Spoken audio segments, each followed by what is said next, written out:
Hello students, आपका स्वागत है हमारे अकाउंटेंसी की पाठशाला में। आज हम लोग सेशन थर्ड स्टार्ट करेंगे।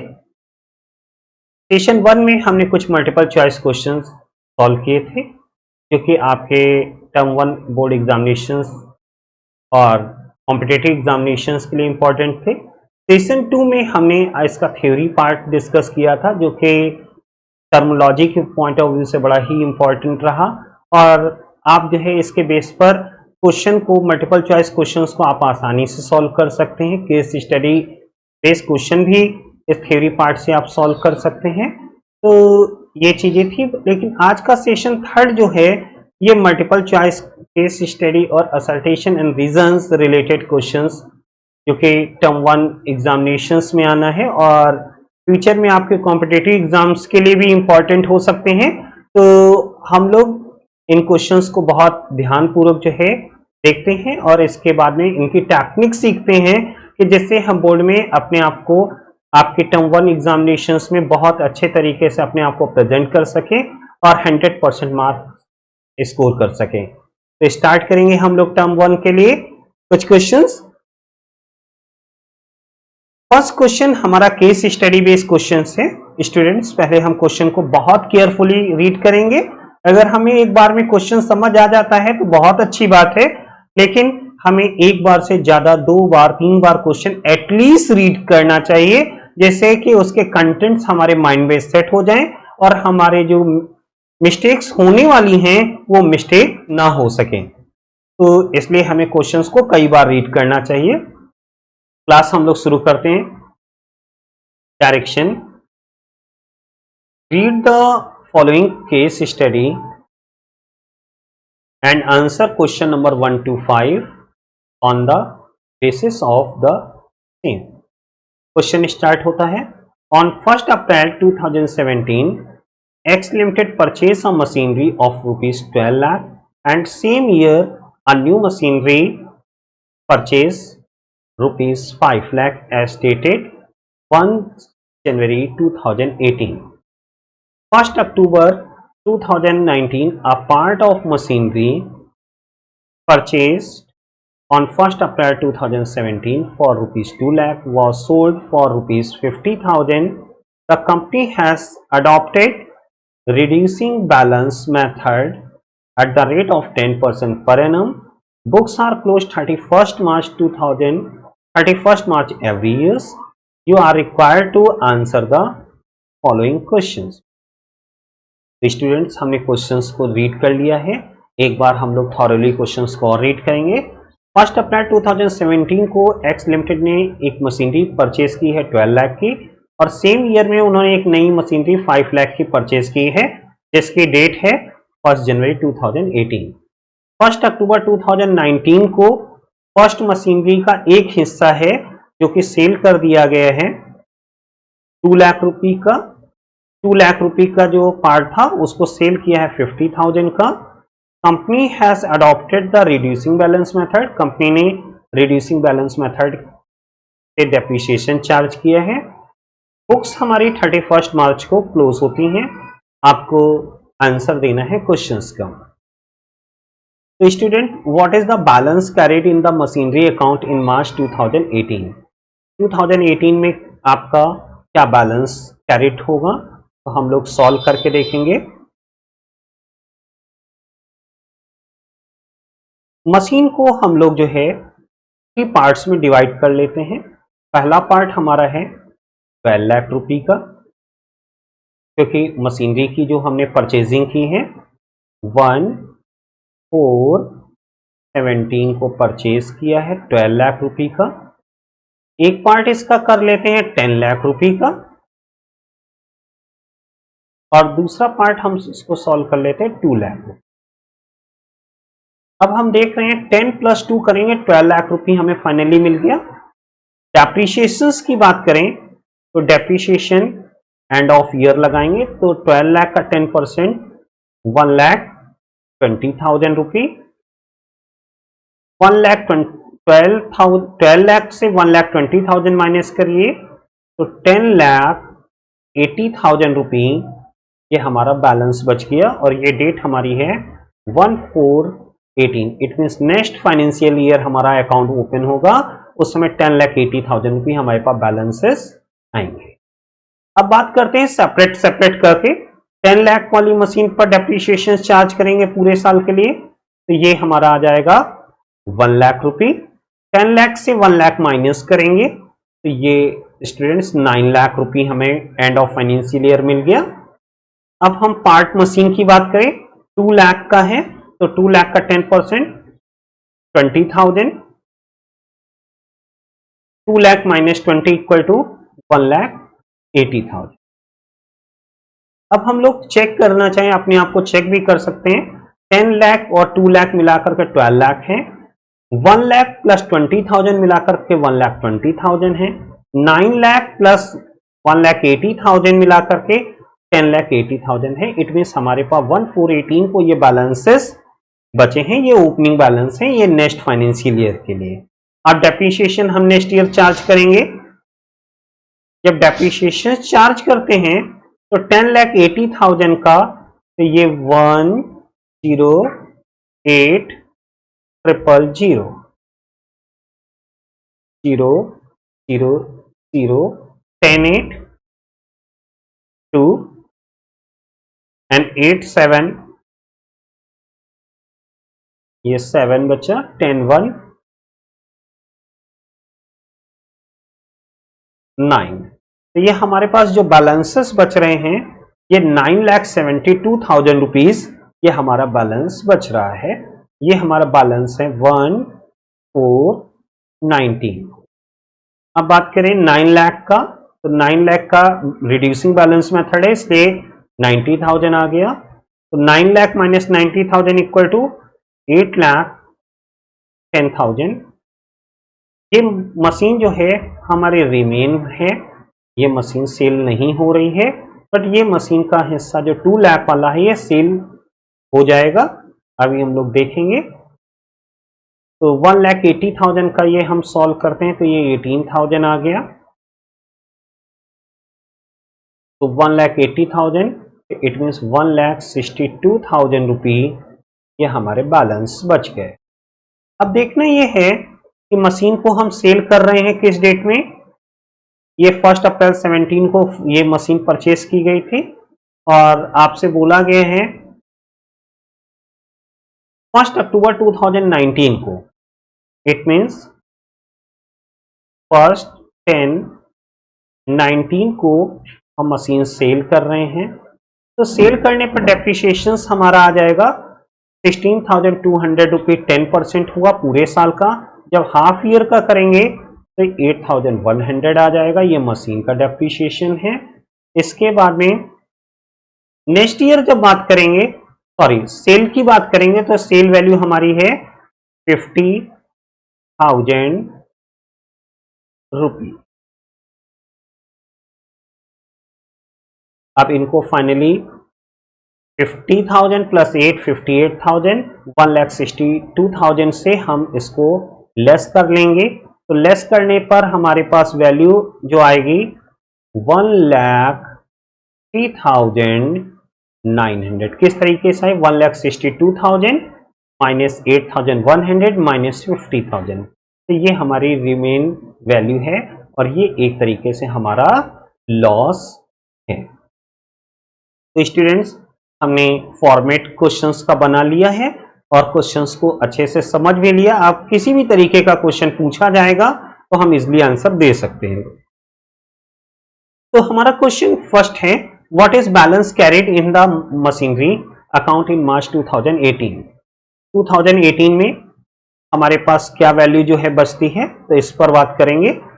डेप्रीशिएशंस लगने के बाद में हमारे को देखें 12 लाख है और 120 लेस हो गया डेप्रीशिएशन के बाद, तो हमारे पास जो रिमेन वैल्यू बची वो है 10,80,000 रुपये। और ये 10,80,000 रुपये हमारा 1 अप्रैल 2018 या 31 मार्च 2018 का बैलेंस है। तो इसका बी ऑप्शन हमारा करेक्ट है, तो हम लोगों ने सेलेक्ट कर लिया बी ऑप्शन को। अब हम लोग नेक्स्ट आंसर को सॉल्व करेंगे।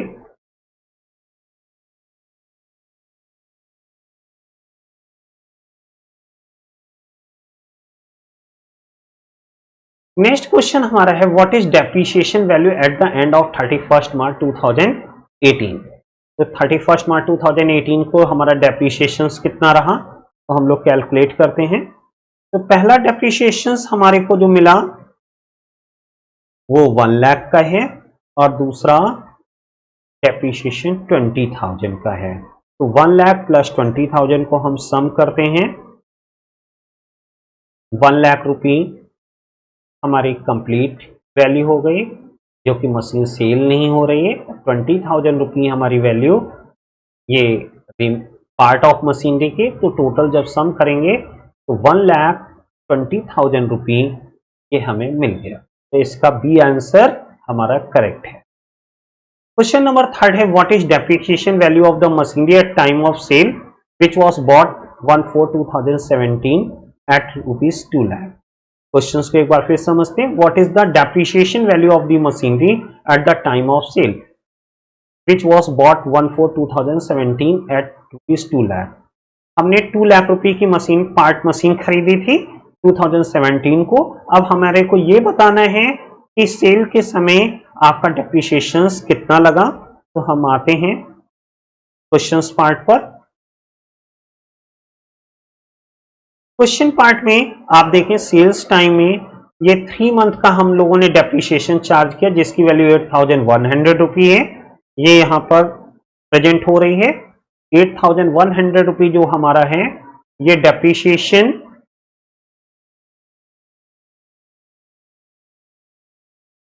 है फॉर 3 मंथ्स। ये 8,100 रुपये हमारा डेप्रिसिएशन है। तो इसके अकॉर्डिंग हमारा जो है ए ऑप्शन करेक्ट है। Next question what is the gain or loss on the sale of machinery. हमारे को मशीनरी पर प्रॉफिट हुआ है या लॉस हुआ है, इसको एनालिसिस करते हैं। तो स्टूडेंट्स आप ध्यान देंगे यहाँ 2 लाख रुपए का मशीनरी है। 2 लाख की मशीनरी में 20,000 डेप्रिसिएशन आया। यहाँ पर हम लोग सॉल्व करके देखते हैं। 2 लाख मशीनरी की कॉस्ट है। इसमें से 20,000 रुपये फर्स्ट ईयर डेप्रिसिएशन तो 1,80,000। देन आपका 18,000 1,62,000। थर्ड ईयर में 8,100 रुपये ये हमारा डेप्रिसिएशन है। तो लेस करिए 0 0 10 1 9 एंड 11 8 3 एंड 5 1। इसमें से 50,000 रुपये हमारी सेल है, सेल प्राइस है। तो स्टूडेंट जब हम सॉल्व करेंगे तो 1,03,900 रुपये ये हमको मिल गया। ये एक तरह का हमारा लॉस है। इसके अकॉर्डिंग हमारा सी ऑप्शन करेक्ट है। नेक्स्ट क्वेश्चन 5th है depreciation will be shown as current assets by X limited in the balance sheet. यहाँ पर डेप्रिसिएशन हमारी करेंट एसेट्स नहीं है, ये एक तरह का लॉस है और इसलिए ये स्टेटमेंट गलत है। ये बी ऑप्शन इसका सही है।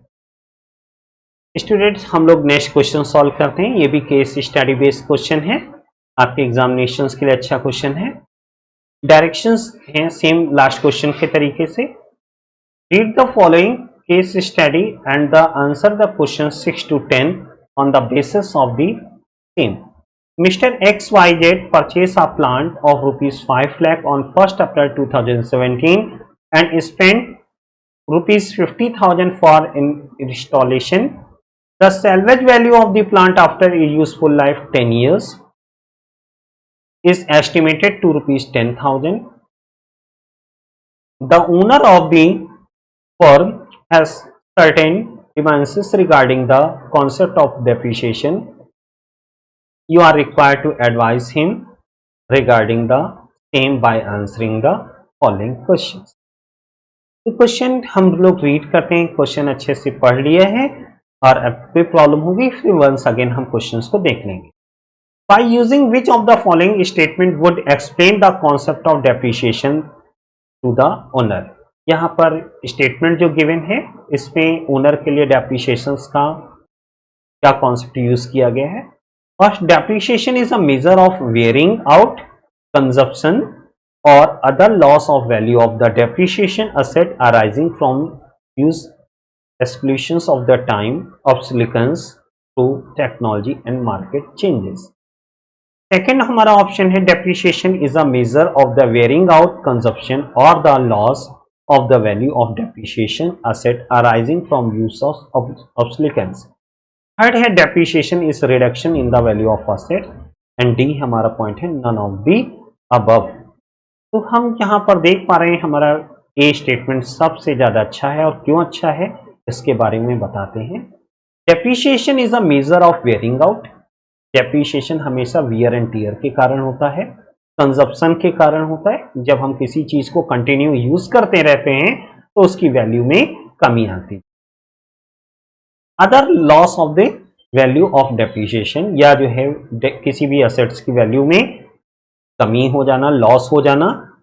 असेट अराइजिंग फ्रॉम यूज, जो हम यूज कर रहे हैं. ऑब्सोलेसेंस की बात करें तो मैंने बताया था कि अगर कोई नई टेक्नोलॉजी आ जाती है तो वो ओल्ड टेक्नोलॉजी की डिमांड को कम कर देती है. तो ये एक ऐसा फर्स्ट पॉइंट है जो सबसे ज्यादा फिट है इस पर्पस के लिए, तो ए पॉइंट हमारा करेक्ट है. Next question, which of the following factor that affect the amount of depreciation would you point out the owner to keep in mind? Depreciation के लिए सबसे इंपॉर्टेंट पॉइंट क्या है जो कि ओनर को हमेशा ध्यान रखना चाहिए? हिस्टोरिकल कॉस्ट, ये बुक वैल्यू को रिप्रेजेंट करता है. Estimated not net residual value, residual value की स्क्रैप वैल्यू को रिप्रेजेंट करता है, ब्रेकडाउन वैल्यू को रिप्रेजेंट कर देता है. डिप्रेसिबल कॉस्ट, डेप्रिसिएशन की कॉस्ट जो इतनी बुक वैल्यू से लेस करने पर मिलती है. All of above. तो हम आपसे कहेंगे कि ये सारे पॉइंट हैं जो कि एक ओनर को हमेशा डेप्रिसिएशन पर्पस में याद रखने चाहिए. ये पॉइंट हमारा करेक्ट है. नेक्स्ट क्वेश्चन हमारा 8th है, using which of the following statement would you explain the importance of straight line method of depreciation to owner? तो स्टूडेंट, स्ट्रेट लाइन मेथड्स में कैरेक्टरिस्टिक्स है कि डेप्रिसिएशन चेंज नहीं होता है. अगर टाइम ड्यूरेशन कम हो जाता है तो उसकी वैल्यू चेंज हो सकती है, अदरवाइज जो है उसकी वैल्यू सेम रहती है.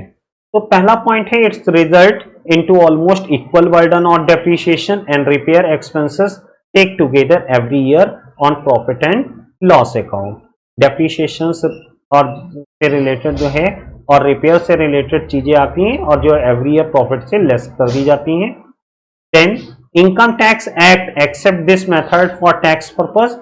इनकम टैक्स जो है मेथड इस पर्पस के लिए इसको एक्सेप्ट करता है. As a large portion of cost is written off in earlier year, loss due to obsolescence get reduce.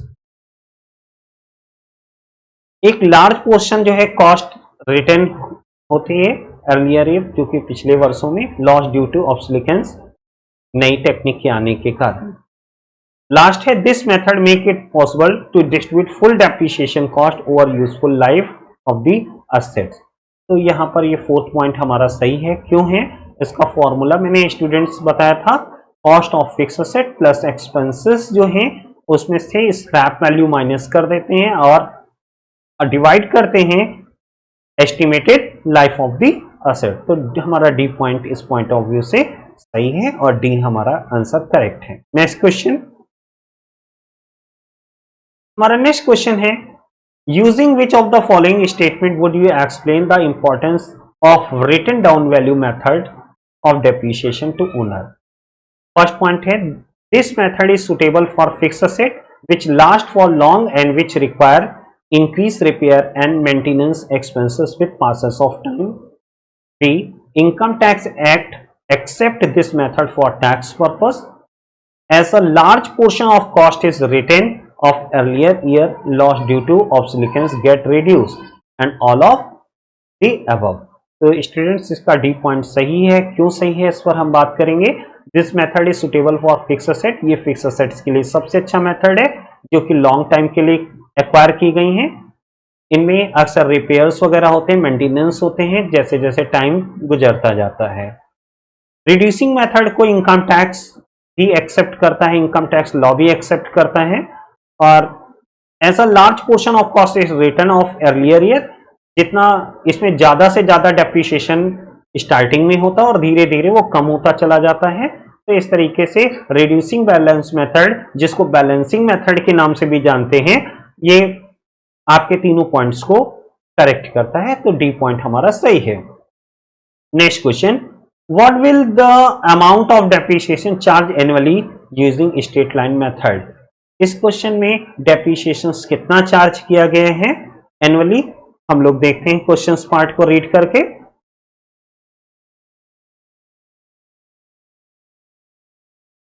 5 lakh रुपए इसकी कॉस्ट है, 50,000 स्पेंड किया गया है, लाइफ इसकी है 10 ईयर और स्क्रैप वैल्यू जो है वो हमारी 10,000 है। तो सॉल्व करते हैं।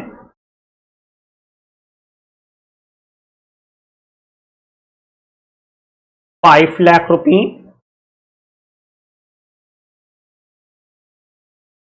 एक्सपेंस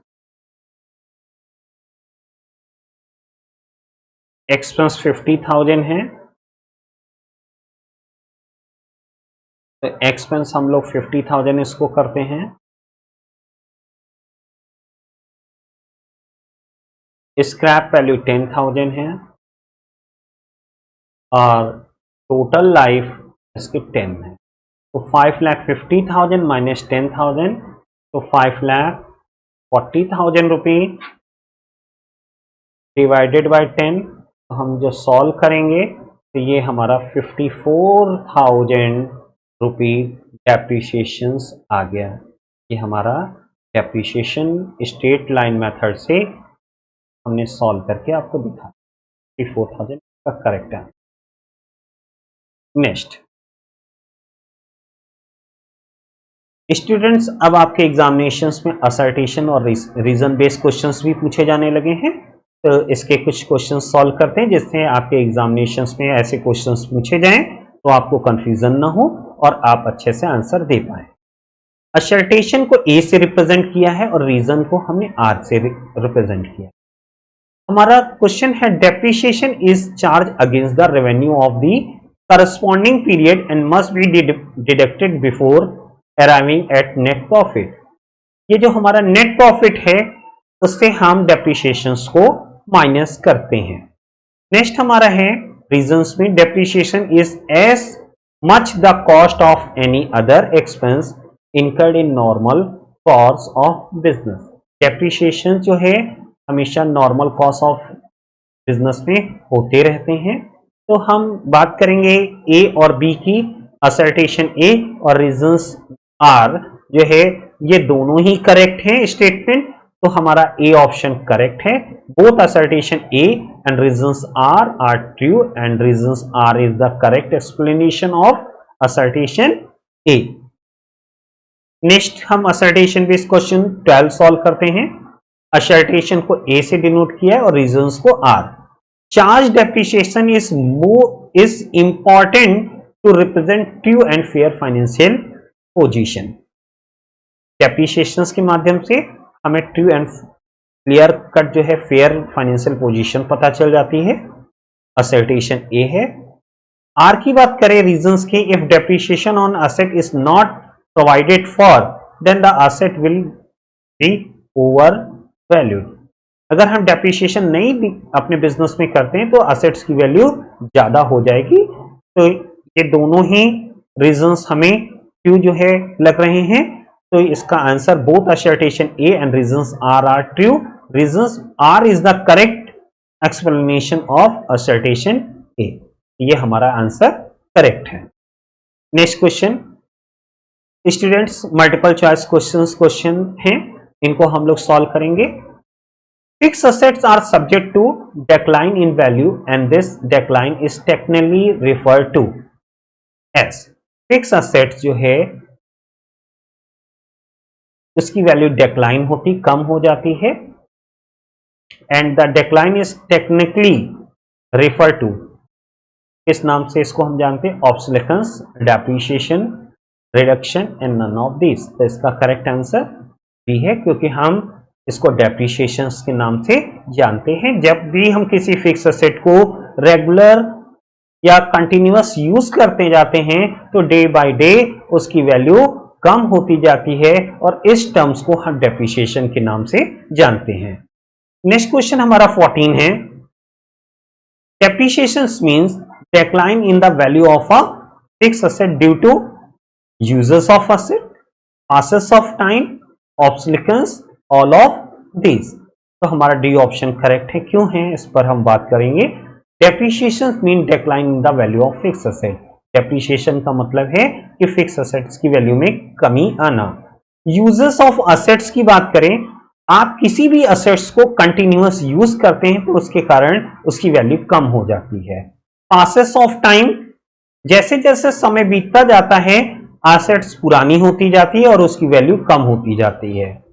थर्ड है ऑब्सोलेसेंस, जब एक नई टेक्नोलॉजी मार्केट में इशू हो जाती है, लॉन्च हो जाती है, तो ओल्ड टेक्नोलॉजी की डिमांड कम हो जाती है, और इस अकॉर्डिंग हमारे A, B and C all statements are correct and D option is correct here.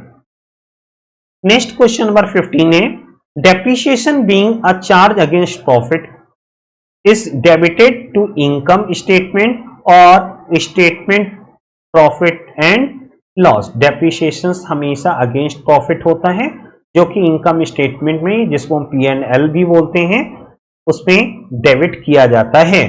तो ये स्टेटमेंट सही है, क्योंकि प्रॉफिट एंड लॉस में जितने भी इनडायरेक्ट एक्सपेंस लॉसेस होते हैं वो आते हैं, तो ए पार्ट इसका करेक्ट आंसर है। नेक्स्ट क्वेश्चन हमारा 16 है, dash issued by institute of chartered accountant of India ICAI defined depreciation, accounting standard 5, accounting standard 4, accounting standard 6 and accounting standard 7। तो स्टूडेंट्स ये अकाउंटिंग स्टैंडर्ड्स 6 है, जिसमें ICAI ने डेप्रिसिएशन को डिफाइन किया है, इसलिए सी ऑप्शन हमारा करेक्ट है। Next question, expected useful life of an assets means, एक असेट्स की लाइफ क्या है, एक्सपेक्टेड लाइफ क्या है। पहला option, the period over which depreciation asset is expected to be use by the enterprise, कोई भी असेट है वो एक मैक्सिमम टाइम तक जो है यूज की जा सकती है बिजनेस में। Second, the number of production of similar unit expected to be obtained from the use of asset by the enterprise। इसी तरीके के सिमिलर प्रोडक्ट जो है जो यूज किए जा रहे हैं किसी भी ऑर्गेनाइजेशन में, to be obtained from use of asset by the enterprise, एक एंटरप्राइज के द्वारा। तो यहां पर 2 स्टेटमेंट सामने आए, 1 एंड 2। तो पहला ऑप्शन ओनली 1 असेट्स लाइफ को शो करता है, दूसरा ओनली 2 सेकंड वाले पार्ट को शो करता है, सी है बोथ 1 एंड 2। तो हमारी जो यूजफुल लाइफ है उसको 1 एंड 2 पॉइंट दोनों ही कंप्लीट करते हैं, इसलिए सी पॉइंट हमारा सही आंसर है। Next, depreciation is a cash expense, ये एक कैश एक्सपेंस है, तो हम आपकी नॉलेज के लिए बता दें ये एक तरीके का इमेजिनरी लॉस है, तो इसलिए ये बी पॉइंट हमारा फॉल्स आंसर सही है। Next question, depreciation is deducted before calculating taxable profit, depreciation को डिडक्ट किया जाता है टैक्सेबल प्रॉफिट को कैलकुलेट करने से पहले। तो ये बिल्कुल बात सही है, हमारा ये आंसर सही है, क्योंकि हमारा जो फॉर्मूला ही है उसमें revenue from operations plus other income equal to total revenue from operation, and total revenue for operation से आपके एक्सपेंसेस माइनस हो जाते हैं, तो नेट प्रॉफिट बिफोर टैक्स आ जाता है, और नेट प्रॉफिट बिफोर टैक्स से हमारा टैक्स माइनस हो जाता है, तो नेट प्रॉफिट आफ्टर टैक्स आ जाता है। तो इस पॉइंट ऑफ व्यू से ए पॉइंट हमारा सही है। स्टूडेंट्स, हम लोगों ने 19 क्वेश्चंस कंप्लीट किए हैं, जो कि एग्जामिनेशन पॉइंट ऑफ व्यू से बहुत अच्छे हैं, इसलिए बहुत ध्यान से इनको प्रैक्टिस करिएगा। और आपको अगर हमारा चैनल, हमारे क्वेश्चंस अच्छे लगे हों तो हमारे चैनल को लाइक और सब्सक्राइब करना मत भूलिएगा। डिस्क्रिप्शन बॉक्स में आपको हमारे लिंक, ऑफिशियल वेबसाइट्स के लिंक मिल जाएंगे, उनको आप सेलेक्ट करके इसके नोट्स भी ले सकते हैं और उसको फ्यूचर्स पर्पस के लिए, एग्जामिनेशंस पर्पस के लिए उसको रिकॉर्ड करके रख सकते हैं। तो हम लोग नेक्स्ट क्वेश्चन स्टार्ट करेंगे, क्वेश्चन नंबर 20। बहुत अच्छा क्वेश्चन है। The terms dash is used in context of extraction of natural resources like mines, queries etcetera that reduce the availability of the quantity of the material of assets. Students, हमने second sessions में आपको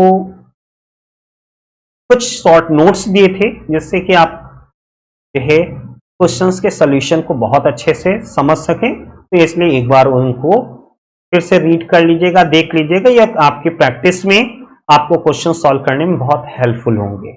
यहां पर बात की गई है mine से कोई चीज निकाली जा रही है, नेचुरल रिसोर्सेस को हम एक्सट्रैक्शंस कर रहे हैं, निकाल रहे हैं। तो एक समय ऐसा आएगा कि वो चीजें खत्म हो जाएंगी और इस खत्म होने की एक्टिविटी के लिए एक ग्रुप वर्ड यूज किया गया है, डिप्लीशिएशन।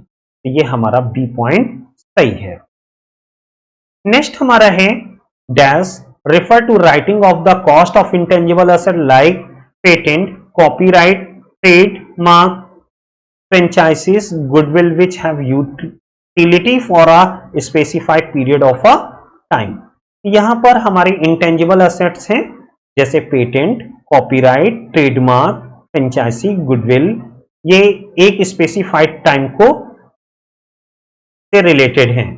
तो इसके लिए depreciation, depletion, amortisation and none of above. तो एमोर्टाइजेशन सही है क्योंकि ये सारी भी चीजें इमेजिनरी हैं और इंटेंजिबल एसेट्स होने के कारण इसके लिए एक वर्ड यूज किया जाता है जिसको हम एमोर्टाइजेशन के नाम से जानते हैं।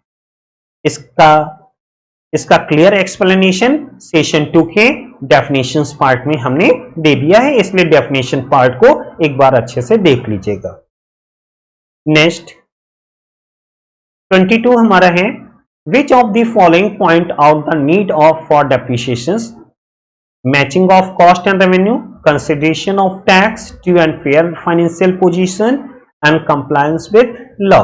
तो स्टूडेंट्स, आपके लिए नॉलेज के लिए मैं बताऊं कि matching of cost and revenue correct है, कंसिडरेशन ऑफ टैक्स भी करेक्ट है, true and fair financial value भी करेक्ट है, एंड कंप्लायंस विथ लॉ ये भी हमारा करेक्ट आंसर है। और इस तरीके से ये 4 के 4 ऑप्शंस हमारे सही हैं जो कि डेप्रिसिएशन की नीड को शो करते हैं, इसलिए डी ऑप्शन हमारा करेक्ट आंसर है।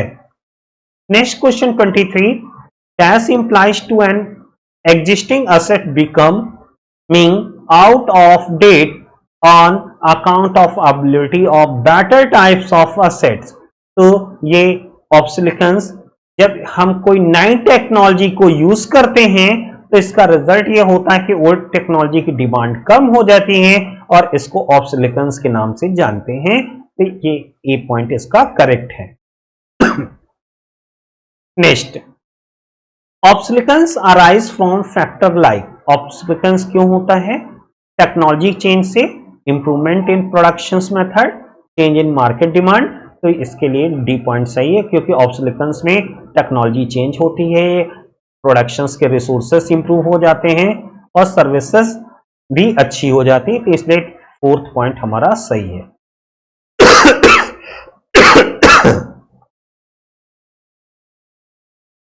स्टूडेंट्स, अब हम लोग क्वेश्चन नंबर 25 सॉल्व करेंगे। विच of the following point out the need for depreciation, कौन सा पॉइंट है जो कि हमारी डेप्रिसिएशन की नीड को शो करता है? Matching of cost and revenue, consideration of tax, true and fair financial position and compliance with law. ये हमारा आंसर सही है, डी ऑप्शन सही है। Next question, depreciation is also charge on current assets, depreciation जो है चार्ज किया जाता है करेंट असेट्स पर। तो इसका हमारा answer A true, B false, can not say and partly true. तो यहां पर हमारा बी आंसर सही है क्योंकि जो है आपने बोला है कि डेप्रिसिएशन करेंट असेट्स पर चार्ज होता है जबकि डेप्रिसिएशन हमेशा फिक्स असेट पर चार्ज किया जाता है, इसलिए ये हमारा बी ऑप्शन करेक्ट है, फॉल्स। नेक्स्ट क्वेश्चन नंबर 27 है, the main difference between depletion and depreciation is the former considered with the executions of economic resources but the latter related to the users of assets. तो हम दोनों की बात करें, आपके डिप्लेशंस में हम नेचुरल रिसोर्सेज यूज करते हैं और डेप्रिसिएशंस में किसी एसेट्स की कीमत डे बाय डे कम होती जाती है, तो इसमें ए स्टेटमेंट हमारा करेक्ट है। Next question, depreciations provide fund for replacement. Depreciations जो है रिप्लेसमेंट पर्पस के लिए होता है कि हम नई एसेट्स परचेज कर सकें, तो ये स्टेटमेंट भी सही है। अगर हम फंड्स को थोड़ा थोड़ा कलेक्ट करेंगे तो एक समय हमारे पास नई एसेट्स को खरीदने के लिए फंड्स कलेक्ट हो जाएगा, तो ए ऑप्शन हमारा ट्रू है। Next question, when market value of an asset is higher than book value depreciation is not charge. जब मार्केट वैल्यू जो है बुक वैल्यू से ज्यादा होती है तो उस केस में डेप्रिसिएशन नहीं चार्ज किया जाता है, तो ये स्टेटमेंट गलत है। डेप्रिसिएशन एवरी केस में चार्ज किया जाता है, क्योंकि जब भी हमारी एसेट्स यूज होगी तो उसकी वैल्यू में कमी आएगी, तो इसका बी ऑप्शन फॉल्स है। नेक्स्ट क्वेश्चन हमारा है, if adequate maintenance expenditure is incurred depreciation need not to be charge. अगर हमारे मेंटेनेंस की जरूरत है और depreciation need not be charge, तो ये स्टेटमेंट भी हमारा बी फॉल्स है और यही स्टेटमेंट करेक्ट होगा, क्योंकि इसकी जरूरत हमेशा बनी रहती है। डेप्रिसिएशंस हमें हमेशा मेंटेन करना चाहिए, ये लॉ के द्वारा भी वेरीफाइड है। लॉ भी कहता है कि डेप्रिसिएशंस चीजों में होता है, फिक्स एसेट में डेप्रिसिएशंस आता है। Next question, which of the following factor affect the amount of depreciation.